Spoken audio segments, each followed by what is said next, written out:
আসসালামু আলাইকুম বন্ধুরা, কেমন আছে সবাই? শেষ রাতের কল পর্ব 2 শুরু করছি। রাফির নাম লেখা কাঠের পলকটা দেখার পর থেকেই সব অন্ধকার হয়ে গেল তার চোখের সামনে। কিছুক্ষণ পর যখন সে জ্ঞান ফিরল, তখন দেখল নিজের নিজের বিছানায় শুয়ে আছে। ভাবল সব হয়তো দুঃস্বপ্ন ছিল, কিন্তু টেবিলের উপর ফোনটা এখনো জ্বলছে। স্ক্রিনে লেখা কবরস্থান। রাফি কাঁপা হাতে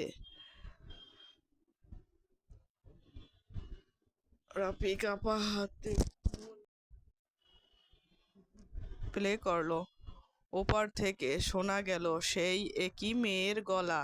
তুমি তো আমাকে দেখতে চেয়েছিলে, এখন দেখো।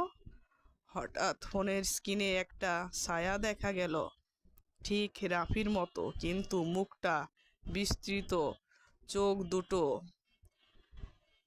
আরেক সাদা, ঠোঁট নীল। আরেক রাফি।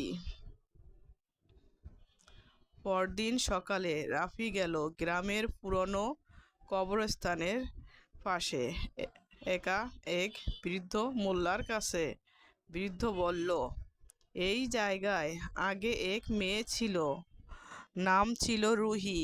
রাতে ফোনের কথা বলার সময় বজ্রপাতে মারা গিয়েছিল। তার আত্মা এখন সেই ফোনের ভিতর ঘুরে বেড়ায়। রাফি ভয়ে কেঁপে উঠল। সে বুঝল গত রাতে কলটা কোনো মেয়ে মানুষ দেয়নি, দিয়েছিল রুহির আত্মা, যে এখন তার মুখ নিয়ে ফিরে আসতে চায়।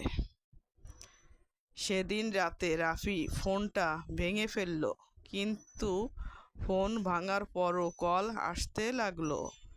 ঘরের বাতি নিভে গেল। আয়নায় নিজের মুখের পাশে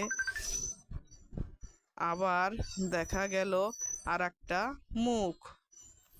সাদা চোখ, ফ্যাকাশে ঠোঁট, ঠিক রাফির মতোই, শুধু একটুখানি হাসি নিয়ে বলল,